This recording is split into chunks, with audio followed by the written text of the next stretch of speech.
श्रीलक्ष्मी श्रीमहालक्ष्मी क्षीरसागर कन्यका उत्तिष्ठ हरिसम्प्रीते भक्तानां भाग्यदायिनी श्रीलक्ष्मी श्रीमहालक्ष्मी क्षीरसागर कन्यका उत्तिष्ठ हरिसम्प्रीते भक्तानां भाग्यदायिनी उत्तिष्ठोत्तिष्ठ श्रीलक्ष्मी विष्णुवक्षस्थलालये उत्तिष्ठ करुणापूर्णे लोकानां शुभदायिनी उत्तिष्ठोत्तिष्ठ श्रीलक्ष्मी विष्णुवक्षस्थलालये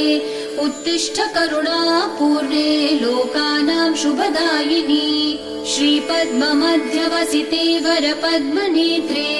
श्रीपद्महस्तचिरपूजित पद्मपादे श्रीपद्मजात जननी शुभपद्मवक्त्रे